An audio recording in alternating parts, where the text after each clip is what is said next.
de ideias. Eu acho que de todas as lives, eu acho que já passaram de mais de 50 aí nesses últimos dias, mais. É muita igreja, é muito amigo, é muito jovem, é muito pequeno grupo que a gente vai e de todas essa realmente é uma das mais características para mim, porque eu pedi para minha esposa, olha, escuta ali do lado de lá da porta, porque eu acho que falar para um grupo de educadores é falar aqui para casa. Então, quando você comentou na oração o educador, nesse momento acho que vou falar é como pai, é como esposo, é como alguém vivendo dentro de casa a luta das últimas semanas. Eu não sei detalhes da realidade da Associação Mineira Sul, mas eu sei dos detalhes da realidade aqui da Associação Paulista Central, e eu acho que está todo mundo no mesmo barco. E falar para professor, educador agora, eu me sinto quase que num desabafo. Então, me perdoe se eu falar alguma coisa menos característica das minhas palestras, como estávamos juntos alguns meses atrás, lá no grande encontro da União, aí o pastor na palco, aquela produção. Gente, eu estou em casa, eu estou na minha sala, estou com a minha esposa ali do lado, na cozinha, e eu quero que essa live demore o máximo possível, porque eu sei que a hora que acabar ela vai mandar lavar louça. São as realidades que mudaram para todas as casas, eu enrolo nas lives, porque é a minha desculpa. Amor, estou de live. Amor, está uma louça te esperando ali. E essa é a realidade das últimas 5 semanas aqui em São Paulo. Eu tenho uma filha de 10 anos que não para. Há poucos minutos atrás estava nessa sala assistindo um filme, porque é o momento que ela estava com a mãe e eu aqui do lado preparando a mensagem. E agora ela está ali no quintal com os cachorros, não pode sair da porta para fora. E a gente tenta se adaptar, e a realidade nossa não é aqui de professora e pastor, é de família, vivendo as lutas de família, com uma filha aluna da educação adventista, e tudo que vocês estão vivendo à distância, próximo, a loucura de férias antecipadas, de aulas tendo que ser feitas, e as realidades mais malucas estão acontecendo para todo mundo.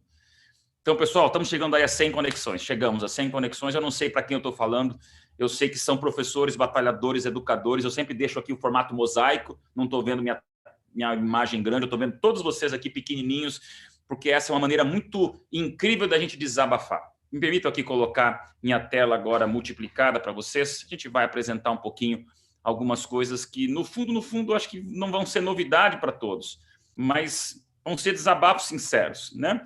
E realmente, alguns minutos atrás, na história da nossa vida, aconteceu o que essa imagem representa bem, que é uma completa imprevisibilidade do óbvio.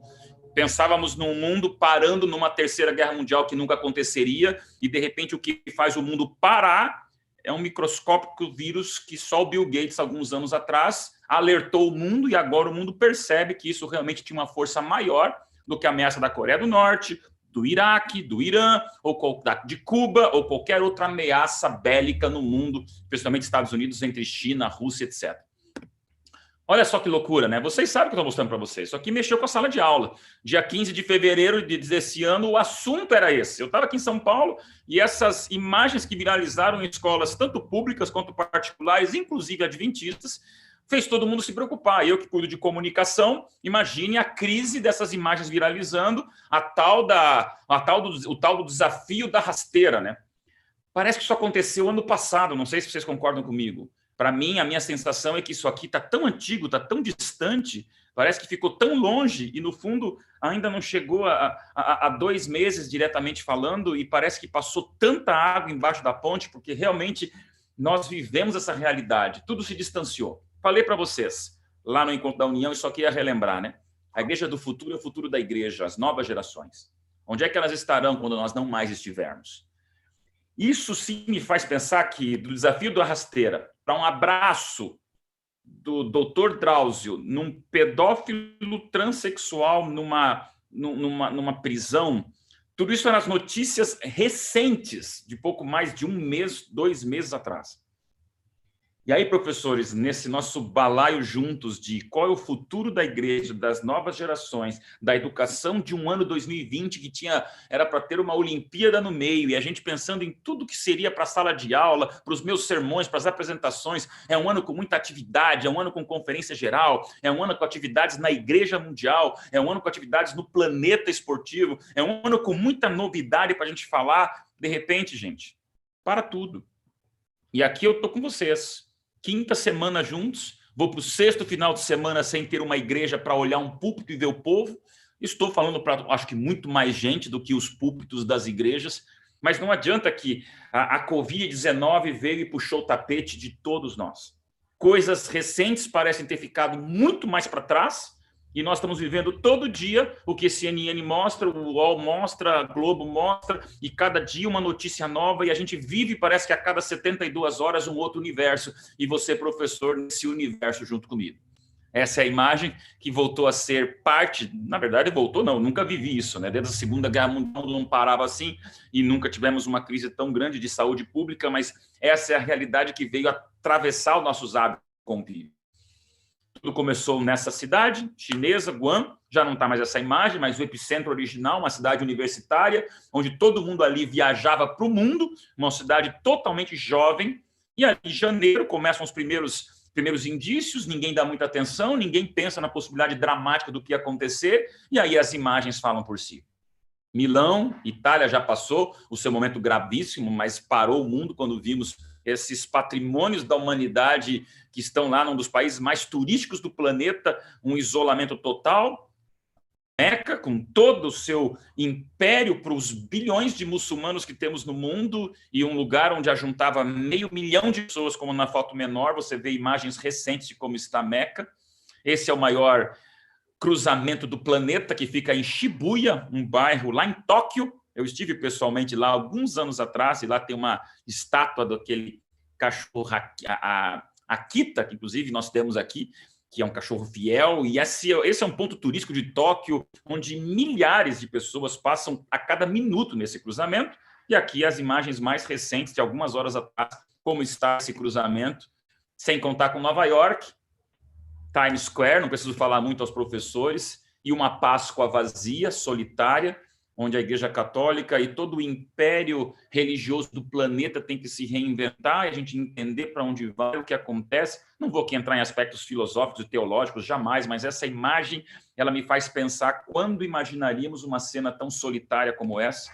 E, professores, um avião de Nova Orleans para uma cidade próxima, com apenas um passageiro e uma comissária. Eu nunca pensei que viria imagens dessa.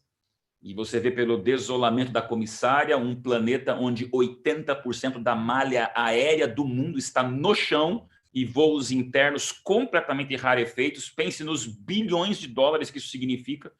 Um mundo que parou.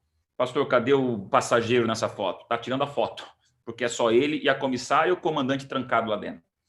Mestre, estou tentando ser aqui o mais ilustrativo possível para você entender que não é brincadeira o que nós estamos passando. E você sabe, já são 4, 5 semanas com notícias. Onde eu vivo, São Paulo, não estou na capital, moro em Arthur Nogueira e, graças a Deus, nesse momento, estamos aqui no meio da roça e não vou a São Paulo há 5 semanas mesmo.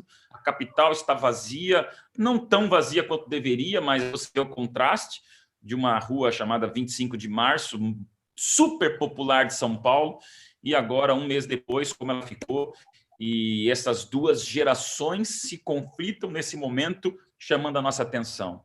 Os velhinhos, os idosos, meus pais, 73 anos, os aposentados, os avós e bisavós, tendo medo de sair de casa, medo de não ter um respirador mecânico, o medo da vida que já é para ser tão vivida, e eles implorando por segundos a mais de vida, são interrompidos, e a classe idosa do mundo sob essa monstruosa ameaça, e nossas crianças que começam a ir para feira, se puder ir, com máscaras. Minha filha sai comigo na esquina para andar um pouco com o cachorro, põe a máscara.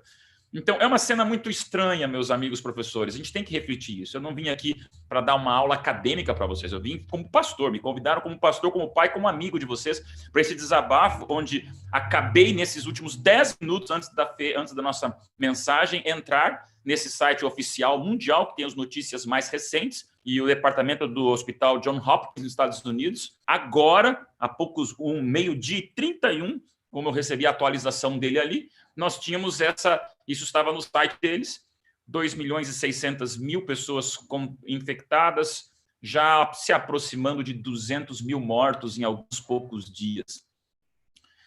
É dramático, gente, é dramático. Isso muda tudo, isso muda a nossa maneira de ver educação, de ver família, de ver igreja, eu de ver pastorado, de ver mensagem, de ver escatologia, de ver esperança. Nós estamos vivendo um momento dramático onde essas salas tão lotadas de sonhos para um ano 2020 que prometia tudo, de repente se esvazia esse ponto. E essa é a foto dramática da educação adventista, né? Educação domiciliar durante a quarentena agora está sendo um desafio para os pais. E olhem esses números, isso me surpreende muito.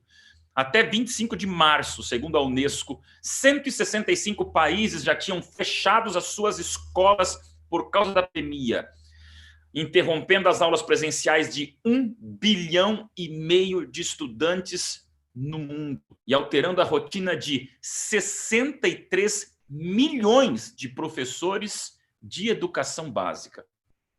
Mestres amados, o problema é de todos, não é da escola adventista. Se você está sofrendo algumas coisas como a minha esposa está sofrendo naquela porta, estou trancado aqui na sala, as suas lágrimas são as lágrimas da minha esposa e eu não estou acostumado a ver minha esposa chorando pelo trabalho. Eu sou muito prático em não sofrer gratuitamente. Em alguns dias, agora estão aqui férias obrigatórias, né? As lágrimas vieram. E eu acho que as lágrimas da minha esposa se parecem com as suas, professor, que de uma hora para outra tem que se ver com dados como esse. E aí o conflito de professores com administradores, gente que quer trabalhar, quer servir, quer sobreviver, e aí o conflito é inevitável, mestres, não é para qualquer um a sobrevivência desse mundo. Do lado de cá do céu, ou é luto, ou é luta. É uma frase dramática, mas que representa a nossa vida. A gente pode sorrir, postar fotos de ostentação no Instagram de família perfeita, parecendo propaganda de margarina, mas não mexe. Do lado de cá do céu, ou a gente está no luto, ou a gente está na luta. Se não estamos mortos, estamos lutando. E esse é o momento onde a gente percebe mais do que nunca essa realidade. E é uma realidade que mexe com a gente, talvez com a nossa megalomania do previsível, de achar que está tudo beleza. Não, eu sei o meu futuro. Olha, 2018, 2019, 2020, eu sei o meu futuro. Mestres queridos, aqui é amigo falando com vocês. Eu achava que sabia o meu futuro previsível do 7º ano na União Central Brasileira como pastor de comunicação e agora liberdade religiosa, pai de uma filha, esposo de uma mulher fantástica e está tudo certo, minha vida é previsível. Não é. Deus permite, eu já vou falar isso para vocês, que o pecado mostra a sua cara como um lembrete constante de que aqui não é o nosso lugar e cuidado com essa ostentação arrogante de quem acha que sabe o futuro. Ellen White fala de maneira muito clara no livro Conselhos para os Educadores, eu vou usar alguns textos dele, página 140, quando ela fala, os nossos professores precisam aprender constantemente. Eu não quero derrubar peso sobre vocês, talvez vocês não aguentem mais falarem sobre vamos lá, gente, vamos para frente, mas, meus amigos, quando o Espírito de Profecia fala, a gente cala. E se Ellen White fala, ela sabe o que está falando. O maior perigo da educação adventista é achar que dá conta do recado, até ela dá um lembrete para nós, professores, educadores, diretores, coordenadores, orientadores, qualquer pessoa desse mega império chamado educação adventista no mundo, para entender em Minas Gerais ou em São Paulo que a gente tem que aprender o tempo todo.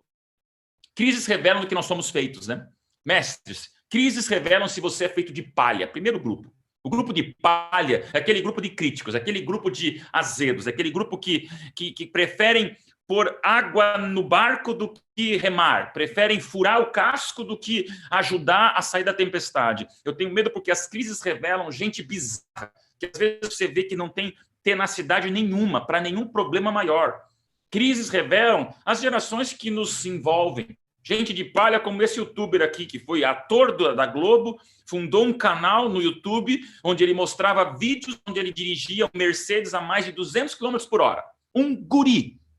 E agora revoltado, porque com a paralisação da cidade de São Paulo, passou 2 vezes na frente do nosso governador Dória, gravando vídeos dizendo que absurdo ele parar com o meu trabalho, que agora eu não tenho trânsito para fazer as minhas manifestações no YouTube. Isso me irrita, isso me deixa furioso quando eu vejo a estupidez de uma nova geração querendo fazer uma vitrine sórdida da desgraça para ganhar alguns likes. Vocês já sabem disso, nós vivemos essa realidade constante.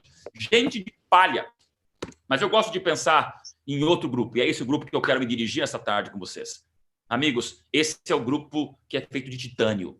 Professores de titânio, filhos de titânio, pais de titânio, pastores de titânio, gente que diz, a crise existe sim, mas a crise me faz me reinventar de alguma maneira e eu vou manter meu otimismo, eu vou manter minha tenacidade, eu vou manter minha perseverança, posso chorar escondido dos meus alunos, mas no YouTube, nas minhas mensagens, nas minhas classes virtuais, eu ponho um sorriso no rosto, eu vou para frente, porque é para onde a gente vai. Amados mestres, ou você é palha ou você é titânio, não tem um terceiro grupo. E eu sei que o grupo de titânio chora. Eu sei que o grupo de titânio parece. O grupo de titânio, às vezes, vai estar sozinho. O grupo de titânio vai ter que tirar força de onde não tem mais para dizer, eu continuo. Eu não sei na força de quem, mas eu continuo. E nós sabemos que é a força é de Deus, né? Vamos para frente, gente. O cristão, ele é blindado. O cristão, ele é inabalável. O cristão, ele é impermeável. O cristão, ou nós cremos nisso, ou temos que repensar nossa própria maneira de educar as pessoas. E com 108 conexões, 107, eu quero dizer a você, ou essa foto nos representa, ou temos que rever a nossa fé.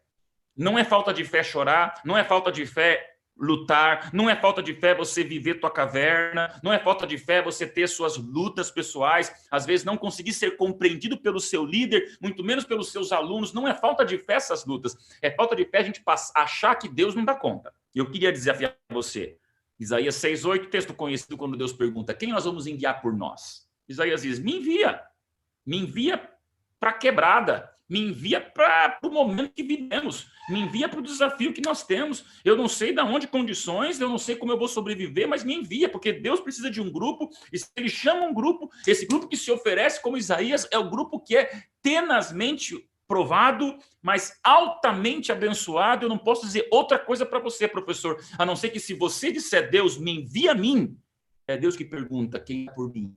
Você acha que Deus vai te olhar como fósforo ou como vela?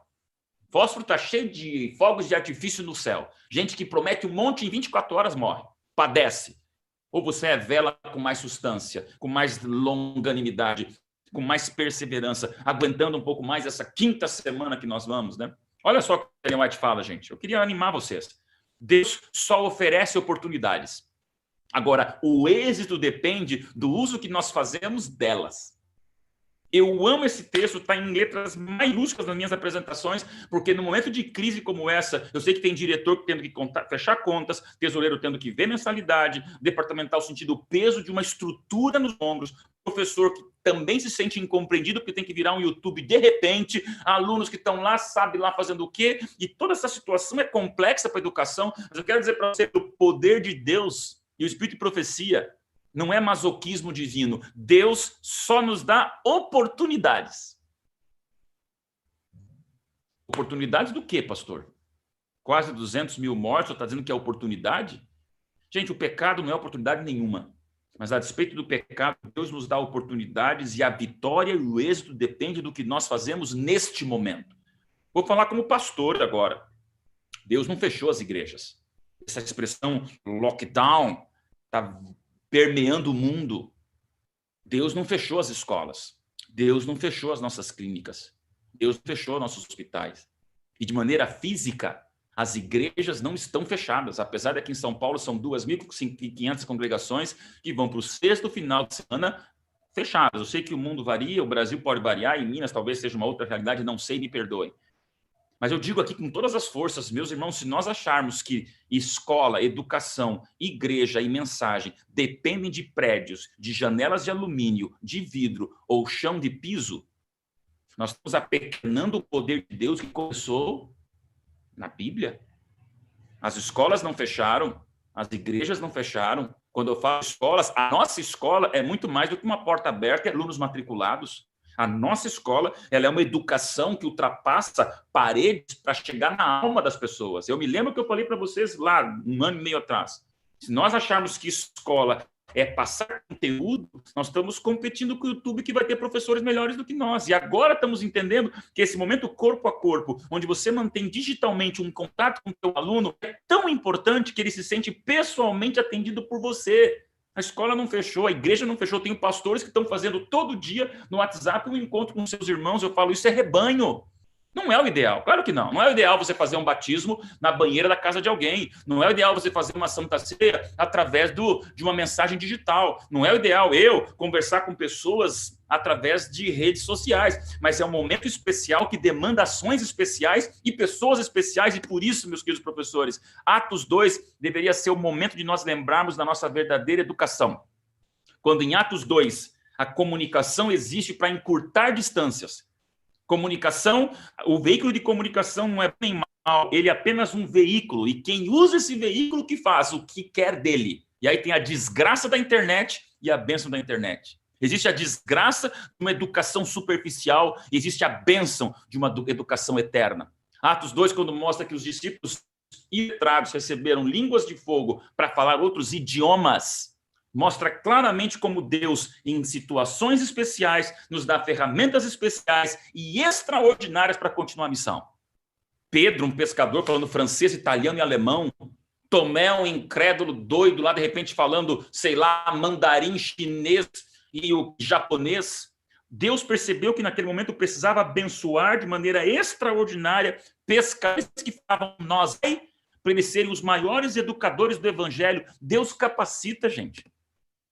E eu gosto de pensar que nesse momento, mestres queridos, e eu sei que não é fácil, talvez para mim a habilidade de falar em comunicação, em digital, pastor, o senhor está acostumado a falar, talvez seja um pouco mais a minha praia e menos a sua, mas te digo em nome de Jesus, esse é o momento de se preocupar menos em comparar com os outros e mais em você ser sal. Sal da terra? Eu gosto de mudar só nesse momento esse texto bíblico. Deus que me perdoe, não quero mexer um tio, nem um hífen da Bíblia. Mas, mestre, chegou a hora da gente ser sal da web. Alguns professores, alguns youtubers, alguns comunicadores, alguns influenciadores já fazem disso um ministério. Mas esse é o momento onde sal da web virou uma questão da nossa sobrevivência missionária, inclusive. Estamos trancados em casa. Estou falando aqui para sei lá onde você está, mas ser sal da web agora é a educação que demanda de você entender que a ferramenta mudou, mas o conteúdo continua. Eu creio, meus amigos, que nesse momento a gente pode continuar mantendo o poder de Deus através daquilo que a gente fala. Se você tem a convicção de ser Isaías, Deus vai te mostrar a convicção da bênção dele. Sal da web é um desafio para nós. Essa é a imagem que eu acho que representa vocês, muitos de vocês, alguns de vocês. E talvez vocês detestem ver essa foto, porque eu sei que eu vi minha esposa chorando uma noite dizendo, amor, eu não sou youtuber, eu não sou comunicador de televisão. Eu casei com um comunicador, mas eu sou de sala de aula. Eu tenho alunos que eu ponho no abraço. E quando você vê uma mulher se esforçando para virar o que ela não é, aí vocês entendem a gravidade do que eu estou falando para vocês hoje, até um pouco impaciente, me perdoem. Porque, mestres, é um desafio. Esse é aquele momento de ser palha ou titânio, mesmo que você chore, seja de titânio, e isso aqui é prova de que há sim uma ferramenta para a gente continuar de maneira especial e extraordinária, num momento de crise excepcional. Nós não vamos virar a educação assim. Acabou o vírus, nós estamos voltando, eu quero abraçar o povo na igreja. Você quer abraçar teus alunos, mas esse é aquele momento da gente se reinventar. Ellen White já fala muito claro, os meios de comunicação se multiplicaram milhares de vezes. Hoje nós temos que assumir o seu papel nos grandes meios de comunicação, onde pode se encontrar com multidão de todas as partes do mundo. Então, mestre, Deus dá a tempestade, Deus permite a tempestade, mas ele entra no barco. E se não entra no barco, vem andando sobre as águas. Então, não existe desafio humano que veículos de comunicação não surjam para você ser usado por Deus. Gosto de dizer que as línguas de fogo nas cabeças dos apóstolos foi a maior rede de Wi-Fi daquele momento. Será que hoje Deus me daria o dom de línguas se eu coloco no Google e me traduz automaticamente? Talvez Deus nos daria hoje como está dando o dom de Wi-Fi, o dom da escola continuar, o dom da pregação acontecer, o dom dos pastores terem grupos de WhatsApp com as suas ovelhas e a coisa não parar, mestre. Qual é a nossa missão como igreja? Apresentar uma verdade que não muda, mudando sempre a apresentação da verdade. Qual a missão de um professor cristão? E aqui talvez eu tenha professores não adventistas me assistindo. Por favor, com muito carinho eu falo a você e recebo com muito amor a tua presença, mas você sabe que a instituição adventista ela é confessional. Então me permita falar sobre isso. A nossa missão como professor num estabelecimento cristão que fala da volta de Jesus é uma verdade que não vai mudar nunca. Agora a gente muda o tempo todo a apresentação dessa verdade. E isso não é pecado algum. Vamos para a Bíblia. João 14:12, Jesus diz, né? Em verdade vos digo que aquele que crê em mim fará também as obras que eu faço e outras maiores fará, que eu vou para junto do Pai. Blasfêmia, se não fosse Jesus, né? Como é que vai vir um pessoal fazendo mais coisas que Jesus? Olha a Páscoa que acabamos de viver, a celebração da cruz. Não, não, gente. Na própria Bíblia já tem gente com mais poder que Jesus. Esse poder que ele está falando. Pedro só passava a sombra e o povo curava. E agora, mestres, me permita agora ser muito pastor, mas muito preocupado com a tua educação. Atos 19:12 é um texto fantástico para o professor, como para o pastor. Paulo, se nos tempos de hoje fosse a roupa atual, Paulo usaria cachecol, talvez usaria boné em alguns momentos, quem sabe uma gravata, um lencinho no seu blazer, conforme fosse o público que ele ia falar. A Bíblia diz em Atos 19:12 que pegavam roupas de Paulo e levavam à distância e elas curavam pessoas. Ah, pastor, toma cuidado. Claro que eu tomo. Paulo não abençoou as roupas, Paulo não fez quermesse das roupas, Paulo não ficou cobrando indulgência das roupas, nem prometeu que as roupas dele tenham poder sobrenatural. Não, as pessoas só pegavam as roupas como se elas se estendessem no poder original de Paulo. E aí, mestre, sabe o que é isso? É a primeira rede wireless de poder de um Deus que não se restringe à distância. Momentos dramáticos exigem ações divinas dramáticas. E se nós estamos aqui nesse momento, distante dos nossos alunos, pelo amor de Deus, se apegue a esse texto de Atos 19:12, mestre. Porque você está longe dos teus alunos, professores de religião, capelães. Cadê meus alunos? Se as roupas levavam milagres juntos, porque o milagre vem de Deus que não tem distância para ele. Você acha que a distância, um professor que jejua a hora, talvez chora e caleja joelho, dizendo, meu Deus, estou longe dos meus alunos, mas, Senhor, que eles não estejam longe do poder que eu represento. Aí, mestre, com todo carinho, é o poder que Deus representa através de você.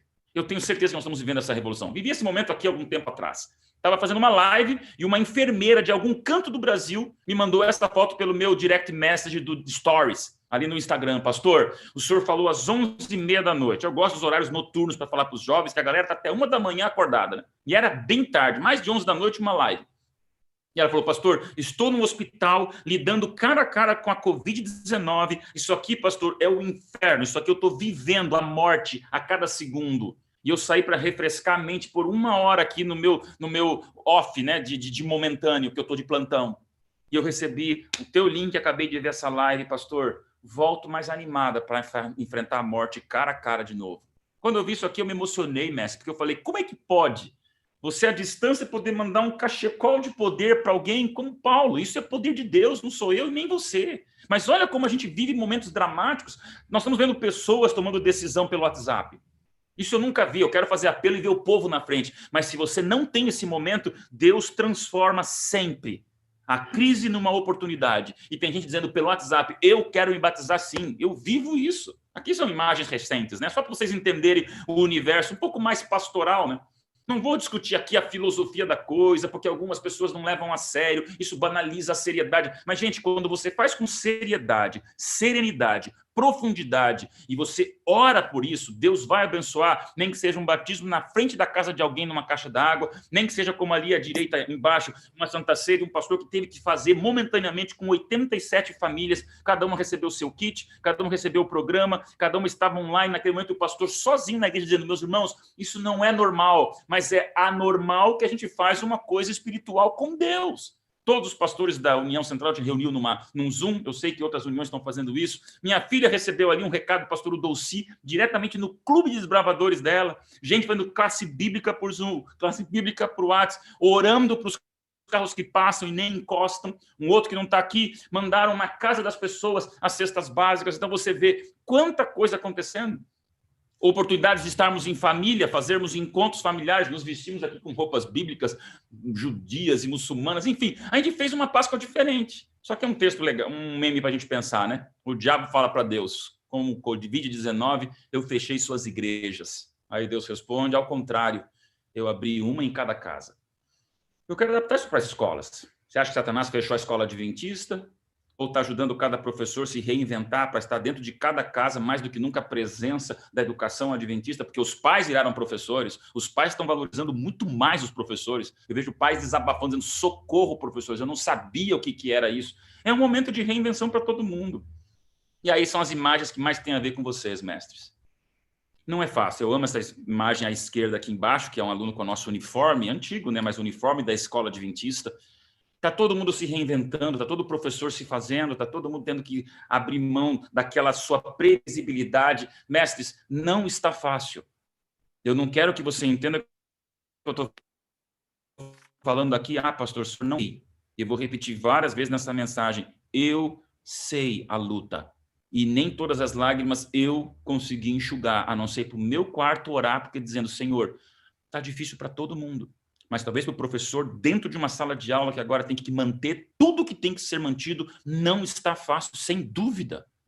Mas é uma realidade para todo mundo, onde Deus nos abençoa, com uma exceção. E aí eu queria te pedir que nós fôssemos professores do certo. Mestres, nessa tarde eu quero dizer para vocês, cuidem com essa frase. Os maiores tropeços acontecem nas pequenas pedras, porque das grandes sempre é fácil desviar. Ninguém vai tropeçar no pão de açúcar. Ninguém vai levar uma rasteira no corcovado ou bater o dedinho na pedra da gávea, né? Claro que não. As grandes rochas, nós não tropeçamos nelas. O problema é tropeçar nas pequenas pedras. E eu acho que agora, confinados, está muito mais difícil ir para a boate, ir para o motel, fazer as coisas, os grandes pecados que todo mundo comenta, os 7 pecados, pastor, isso sim está... Não. Eu acho que agora, professores, nosso momento espiritual é muito mais de pequenas pedras do que de grandes pedras. Porque nós estamos em casa, muitos em casa, eu acho que alguns, não todos, mas quem está em casa sabe que nesse momento não dá para fazer as grandes coisas horrorosas no mundo. Agora, dentro de casa, as pequenas pedras pegam. Orgulho, vaidade, pornografia, perda de tempo, preguiça, desânimo, tudo vem junto. Vamos lá. Esse camarada, 17 mil frascos de gel, quis ganhar dinheiro assim que começou a crise, vendendo de $4 por $48. O Amazon e o eBay descobriram, bloquearam todas as contas de venda dele. E apesar de ter na camiseta escrito homem de família, se demonstrou um tremendo ganancioso. Perdeu tudo, teve que doar tudo. E virou uma vergonha nacional de alguém totalmente ganancioso no momento de crise. Pequenas pedras, né? Fake news, pequenas pedras. Mestres, recadinho de coração. Não me divulgue no seu WhatsApp, não me divulgue nos seus grupos, nem repasse aquilo que você não tem certeza, porque nesse momento o pior vírus não é o coronavírus, é o vírus da verdade, é o vírus da mentira, é o vírus dessa dúvida, o que é certo, o que é errado. Quanta gente morrendo, como no Irã, que acreditaram que álcool curava coronavírus e tomaram álcool num país que não entra o álcool de maneira religiosa, né?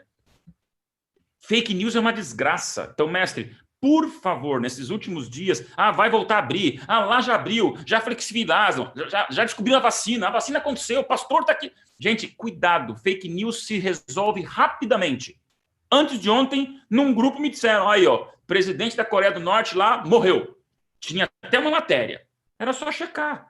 Talvez aconteça alguma coisa. Há um mistério envolvido, mas estava num único veículo de comunicação, não tinha nenhuma relevância aquele veículo, não tinha quem assinava a matéria, os links não funcionavam, e quando eu chequei em outros 5 ou 6 veículos de comunicação mundial, CNN, RR7, G1, ABC, não tinha nada sobre isso. Já passou 2 dias dessa fake news e a gente não sabe nada da morte ou da vida dele. Então, não vamos ficar divulgando fake news, né, mestres? Cuidem com isso. Pequenas pedras da incredulidade. Esse pastor zombou do Covid. Infelizmente, esse pastor americano disse que não precisava, era histeria. Faleceu alguns dias atrás. E quem não vai lembrar do prefeito de Milão, que disse, não, Milão não para, fez até uma campanha publicitária e 1 mês depois, 9 mil mortos, 100 mil infectados, só na cidade desse incrédulo, né? Então, quero dizer a você, cuide com essas pequenas pedras. Fidelidade e integridade são atributos divinos e quem os possui tem um poder invencível. Então, professor, não sei se você achou que eu ia te falar sobre regras pedagógicas, se enganou. Eu quero dizer que antes da pedagogia vem a tua fidelidade e integridade, vem a tua honestidade e pureza de espírito. Eu acho que é pressão sobre pressão de pressionados que repassam pressão para todos os pressionados nesse momento. Então, não ache que você é pressionado pelo seu coordenador, ou coordenador pelo seu diretor, diretor pelo seu departamental, e departamental por quem? Todo mundo está pressionado. Agora, uma coisa está acima da pressão, mestres: sermos fiéis e sermos íntegros. Se tiver que chorar escondido, chore pela luta e pressão que você está tendo que enfrentar. Mas que você não precise pedir perdão a Deus por não ter sido nem fiel nem íntegro. Mestre, Deus abençoa os íntegros e os fiéis. Eu não tenho dúvida. Eu tenho certeza que, apesar de você não ser um youtuber, você não ser um comunicador digital, você não ser alguém que entende talvez nem de como postar no aplicativo a aula no YouTube, e agora como é que eu vou fazer essas notas digitais. Minha esposa ficou aqui 2 noites para entender um processo, e eu falei, imagine você que tem facilidade e quem não tem. Então, mestre, fidelidade e integridade é o que nós temos como valor mais importante na nossa educação. E Ellen White fala, a palavra de Deus tem que tornar-se raiz e ramos de toda sabedoria e conquista intelectual. Nós não estamos no momento de discutir mais toda a competição de mercado do que discutir antes. Estamos fiéis e íntegros à palavra de Deus. Se nós colocarmos a palavra de Deus em primeiro lugar, nós vamos continuar discutindo mercado, competição, volta às aulas, matrícula, inadimplência, ausência, e tudo isso pesa para a educação adventista, como pesa para uma igreja que também sabe da importância de dízimos e ofertas, que pesa para qualquer diretor de clínica que teve que fechar seu spa, ou qualquer hospital que está tendo um problema ali constante de gente olhando se vai ter algum erro ou acerto, e a imprensa obcecada buscando furos. Está difícil para todo mundo como igreja. Mas a nossa igreja nunca foi movida por essas instituições físicas. Ela sempre foi inspirada pela dependência da palavra de Deus. E agora é essa hora, mestres. Só um parêntese. Às vezes a gente discute tanto se somos liberais ou tradicionais. Pastor, o senhor é liberal. Esse professor é tradicional. Aquele professor, ele é todo liberal. Olha como aquele professor é descolado, não deveria ser. Olha como aquele mestre, ele é agarrado às antiguidades. Toma cuidado um pouquinho, porque a gente perde tempo quando discute liberalismo ou tradicionalismo. A nossa discussão tinha que ser, o adventismo, ele é bíblico. A educação adventista, ela é bíblica. A minha matemática, história, filosofia, química, qualquer que for a matéria de ensino inicial lá, até as faculdades, como eu tenho feito várias lives com a turma aqui do NASP, cursos superiores. Gente, somos bíblicos na nossa essência, estamos lembrando disso, e nessa hora de crise e portas fechadas, estamos lembrando daquilo que abre o nosso teto, que abre o nosso telhado para entender o que realmente importa. Eu falei para vocês esta frase no nosso encontro de educação da União Leste, da USEB. Essa frase eu li para vocês. E eu quero repetir para vocês. Lembram? E agora, mais do que nunca, se não é verdadeira, quando a Ellen White fala, vivemos dias solenes e importantes, dias dramáticos, onde todo aquele colorido intencional de uma juventude que achava que entendia tudo, de repente se perde num ambiente onde nós não sabemos o próximo segundo. Mas o povo está se reinventando sim, mestre. Estou indo para o final. Eu quero dizer para você, há esperança sem dúvida nenhuma. Tem gente que é criativa, até na desgraça, né? Esse camarada aqui me tirou uma risada no momento de dor, né? De solidão. Porque aqui, ó, o francês ia fazer uma maratona de Barcelona, o Elisha, e simplesmente acabaram todas as maratonas, Fórmula 1, Olimpíada, tudo. Ele deixou de fazer a maratona dele? Não. 42 quilômetros numa sacada de 7 metros por 1. E ali ele foi e voltou durante 7 horas, com a esposa cronometrando e olhando ele, indo e vindo, só para terminar a maratona. Um louco?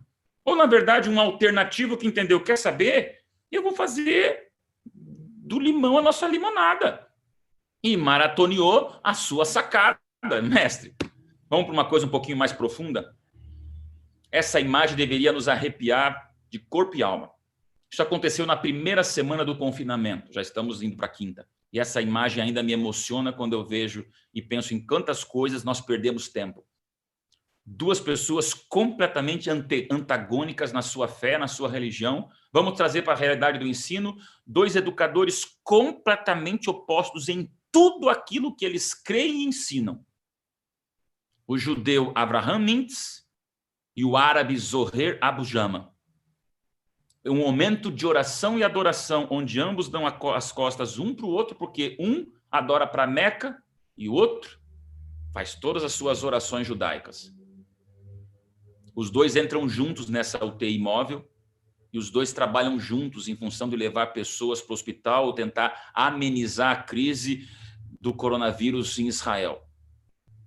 Quando eu vi essa imagem, meus irmãos, eu fiquei pensando, Senhor Deus, nós estamos vendo coisas tão fortes da nossa vida, às vezes superficial, cristã, e Ellen White, sempre oportuna nas horas mais dramáticas, diz claramente, os que se recusam a trabalhar em boa harmonia, eles desonram grandemente a Deus. Tem coisas maiores do que pequenas diferenças. A vida está acima de muitas coisas que nós nos apegamos em alguns momentos da vida. E essa imagem mostra, será que nós como igreja, como irmãos, como cristãos, como instituição educacional, será que nós estamos olhando nesse momento as diferenças ou a luta? As oposições particulares e picuinhas ou aquilo que nos une e nos integra? Gente, ou nós unimos tudo para manter a educação adventista, ou gente, está todo mundo nesse mesmo barco. E falando em barco, eu tenho medo, jovens, daqueles que constroem a arca brigando pela cor do prego. Eu tenho medo, mestres, em um momento dramático onde está pegando fogo e a galera discutindo a cor do extintor de incêndio. Então, será que não é momento da gente se unir de uma vez por todas, entender, meu Deus, talvez eu discorde de alguns aspectos da liderança, mas eu não tenho toda a visão que a liderança está tendo. E, ao mesmo tempo, líder, talvez você discorde de algumas coisas do teu liderado, mas quem sabe você também não tem a visão daquela sala de aula que ele tem que viver todo dia apagando incêndio, aquelas 35 crianças enlouquecidas. Eu posso falar por essas duas dimensões, por viver ambientes administrativos representativos da igreja e ter minha esposa com 35 alunos na 5ª série, aqui da Escola de Arthur Nogueira, onde em Lágrimas tinha que fazer as aulas digitais dela. Cada um na sua luta. Cada um na sua realidade difícil. E aí, amados, é hora de ser criativo. Só que com todo o carinho aos líderes que aqui me assistem, não existe criatividade onde há escassez de confiança. Momentos dramáticos precisam ter liderança assertiva e definida. Momentos que carecem de criatividade, essa liderança também precisa confiar no bem de cada um a qual lidera. E aí não vai sair grandes ideias onde existe obstrução de confiança. Não vai sair grandes aulas onde existe uma verticalização assoberbada de um controle que, na verdade, é mais insegurança. Eu queria pedir a vocês esse carinho. É necessário confiança de professores com administradores, de alunos com professores, de pais com educadores, de líderes com liderados. Onde há essa confiança, eu creio que vai surgir criatividade alternativa. Essa é a imagem da união digital, né? Estou falando para quantos professores da minha casa de São Paulo, ou nós nos unimos virtualmente, ou nós não conseguimos vencer essa crise toda. E aí eu ouso usar o logo da Igreja Adventista, que se inclui também nossos hospitais, nossas escolas, nossas clínicas, nossos departamentos de comunicação, nossas editoras e grandes empresas de mídia, a dizer, amados, como povo do advento, o CPF vem antes do CNPJ. Eu sei que essa frase para administradores tem um perigo muito grande de ser mal interpretada, porque se nós não olharmos o CNPJ, não vamos ter salário no fim do mês. Mas eu quero só dizer a você, mestre, pastor, diretor, orientador, coordenador, todos os líderes, o CPF tem que estar antes nas nossas orações, no nosso comportamento e na nossa paixão por essa igreja. Eu falo isso para pastores, tenho falado para conselhos de pastores, as igrejas se fecharam para a gente lembrar de que a igreja de Atos não tinha escola, não tinha prédio, não tinha fachada, não tinha janela, era uma igreja de povo que dizia pessoas com Deus, para Deus e sempre em Deus. E aí o resto da estrutura vem junto. Então eu tenho que falar isso para vocês. É hora do 10 coletivo ser maior do que um 10 individual. Não ganha o professor único que fez uma aula sensacional se ele é o único. Tem que ter todo mundo junto, ele tem que compartilhar com os outros. Então, professor, não adianta você ser excepcional se você sabe de um aplicativo e não ajuda o outro. Ou se alguém que tem um pouco mais de expectativa e experiência na comunicação digital se apequena dizendo, eu não vou contar para ninguém. Para com isso, pelo amor de Deus.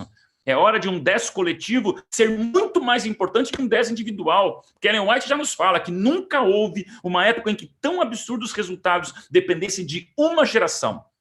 E essa é a nossa geração, médicos. Geração de médicos, educadores, de pastores e professores. Querem seguir um bom perfil no Instagram? Eu dou essa dica para vocês. O Gurgalen é um turco. E ele só faz montagens no Instagram que são assustadoras, às vezes elas são viscerais, elas incomodam pelo contraste que ele mostra. Ele tem inúmeras imagens sobre educação, mostrando que mundo nós vivemos, para a gente pôr um pouco mais o pé no chão e ser um pouco mais realista nas lutas que nós vivemos.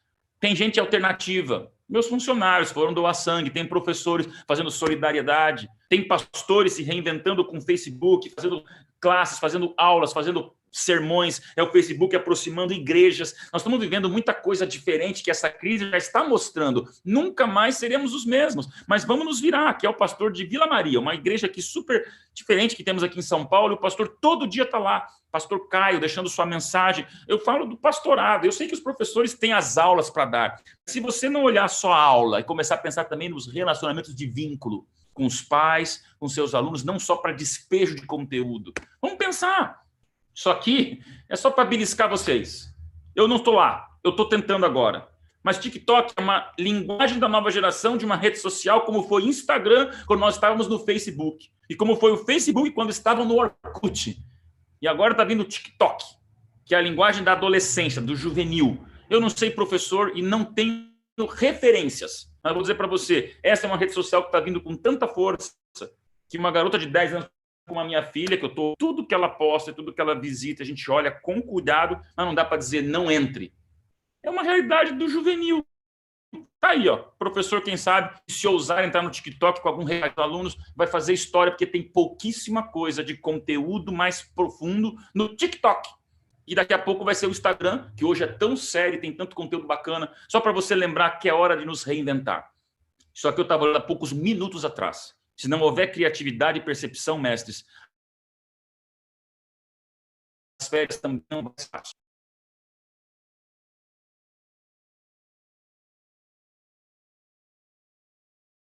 As crianças não vão voltar às aulas como se tivessem voltado das férias. Muitas vão voltar com mais do estresse, porque suas famílias vão ter perdido renda e terão perdido pessoas queridas durante a pandemia. Pastor, o senhor está jogando mais um peso sobre mim. Desculpa, gente, esse peso vem para mim também como pastor. Não é uma live para a gente ir, é uma live para a gente orar. E talvez os mesmos alunos que você já está vendo a dificuldade de ensiná-los à distância, eles vão voltar com a dificuldade do pai que perdeu 90% da sua renda, como eu tenho pedalado com alguns amigos, até empresários aqui de Arthur Nogueira, pequeno porte. Pastor, minha venda ali, minha loja, 90% eu perdi. Não entra o dinheiro, aí não entra o dízimo, aí não entra o dinheiro para pagar a sala de aula, aí não entra, o que eu vou fazer? Esses alunos vão voltar para nossas salas de aula. Então, eu queria que você pensasse nisso. Está difícil para você, sem dúvida, mas está difícil para esses pais e famílias, não tenha dúvida, está difícil para todo mundo, mestres. E aí, ser a primeira página custa o preço de todas as outras. Inovar, resistir, perseverar, ser criativo, tentar ser alternativo, se prepare, porque só pioneiros marcam as horas cheias. Então, se você quer ser um pioneiro da resiliência, mais do que palha titânio, por favor, acredite que vale a pena a luta, mesmo que você seja único.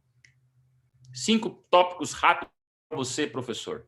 Ser relevante, ser colaborativo com seus próximos, ser inovador nesse tempo de crise, servir acima de tudo e nunca perder o teu espírito missionário. Isso aqui daria uma semana de oração. Cada um desses termos eu não vou gastar mais tempo com isso. Só quero pedir para você, mestre, que você não perca o teu idealismo. Talvez esteja com todo... até não posso falar palavras públicas assim, mas você já está com muita impaciência, você não aguenta mais. Talvez você já quer quebrar um prato na parede. Eu não sei, mestre. Eu sei a minha realidade aqui, mas quero dizer para você, idealismo é aquilo que não pode morrer dentro de você. Se você misturar o idealismo com a cobrança, com a dificuldade, com a angústia, com a incompreensão, ou com o que quer que seja, você começa a perder o máximo da tua vida, que é ser um idealista. a visão de alguém incomodado na terra e apaixonado pelo céu. Nós somos idealistas e professores, pastores, educadores, adventistas ou não, numa instituição confessional adventista, como a educação adventista, o nosso idealismo não é só preparar cidadãos para Brasília, não é preparar melhores presidentes da República, ou melhores governadores, ou melhores pessoas que sejam. A nossa obrigação como educadores cristãos é sermos idealistas proféticos. E aí, meus irmãos, a educação adventista existe depois do idealismo profético. Uma igreja aberta, como a maior igreja da América do Sul, aqui do lado, que é o NASP Engenheiro Coelho, que está a 10 quilômetros da minha casa. Está fechada 5 finais de semana. Pastor Bren é o pastor, 2.500 membros. A estrutura veio depois do idealismo profético. Nós continuamos o quê? Crendo, acima de tudo. Qual que é o futuro da educação adventista? Qual que é o futuro depois dessa crise? Qual que é o futuro como igreja? Qual que é o meu futuro como família, como pastor, como um servidor de Deus?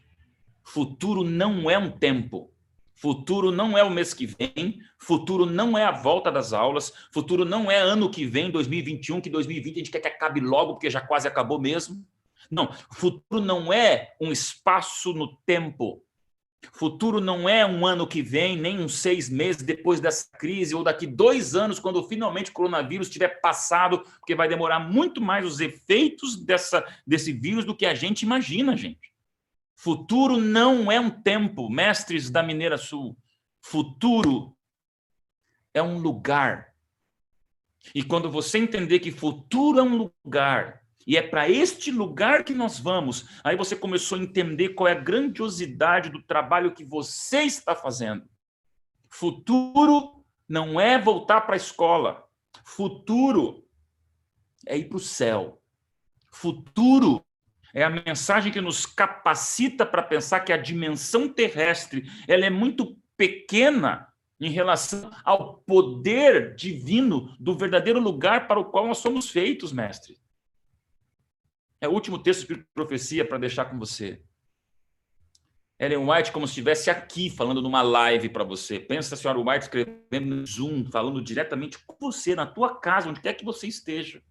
Ela deixou muito clara a sua impaciência quando ela diz: apelo aos professores em nossas instituições educativas a que não deixem o fervor religioso e o zelo retrocederem.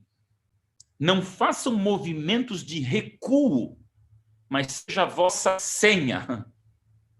Avancem. Não parem. Não recuem. Não pensem em marcar passo. Eu sei que tem dimensões administrativas que o frio na barriga se torna maior do que qualquer outra situação já vivida na história da Igreja Adventista. Talvez o frio na barriga de algum professor que voltar para a escola agora, vendo esses alunos que vão voltar mais ainda impacientes, deixa tremendo medo. Talvez esse é o momento onde as contas não fecham e a razão não funciona. Mestres, que a gente não recue. Que a gente não pare. Que a gente não volte atrás.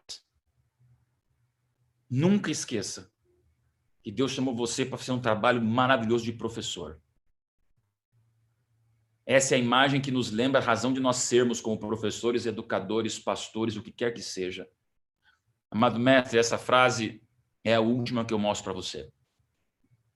Talvez é só ficando em casa para a gente entender de uma vez por todas que aqui não é a nossa casa.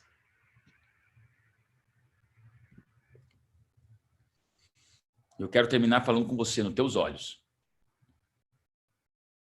Só Deus sabe as tuas lágrimas e a tua dor. Só Deus sabe teu desânimo e total impaciência para não aguentar mais. Só Deus sabe como eu estou aqui em casa já desesperado, querendo ver gente, abraçar gente, voltar à minha vida de pastor, que foi a minha inspiração vocacional para a vida inteira. Mas eu tenho tido profundas reflexões aqui em casa, gente, nesse sofá aqui. Eu sou meio notívago, eu sou meio, madrugueiro mesmo, já acordo cedo, minha esposa dorme mais, merece, coitado. E aqui eu fico refletindo, Senhor Deus, talvez em casa eu estou lembrando que essa aqui não é minha casa. E talvez você está tendo que lembrar disso, professor. O frio na barriga pelo salário no fim do mês é um lembrete de que essa aqui não é a nossa casa. O desespero de você ter que se reinventar com ferramentas, talvez que para alguns é totalmente diferente do que você pensou com giz, é para te lembrar que aqui não é nossa casa. Não desanima. Eu falei algumas vezes para minha esposa, não desanima. Talvez não te entendam, como nem eu estou conseguindo te entender, mas não desanima. Vai passar. E quando passar, vai ser história para contar. E quando virar história para contar, vai ser um legado para você compartilhar. Minha filha não viveu o 11 de setembro e está vivendo o coronavírus. Nós estamos vivendo isso aqui, que é a história para contar, para dizer, Deus, mantivemos a chama acesa, ficamos firmes. Então, mestre, pelo amor de Deus, não torne apenas uma empresa educacional aquilo que é uma vocação de Deus para você.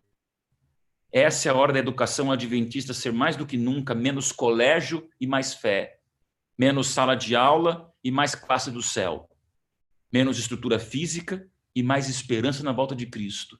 E se nós vivermos isso, você, pelo amor de Deus, pela graça de Deus e pela bênção de Deus, olha o que eu vou te falar agora. Você vai ser o melhor professor que existe, o melhor educador que existe. Pessoal, presencial ou virtual e digital, se você acredita nisso, você vai ser uma bênção. O melhor educador desse planeta, pela graça de Deus. Que Deus abençoe vocês.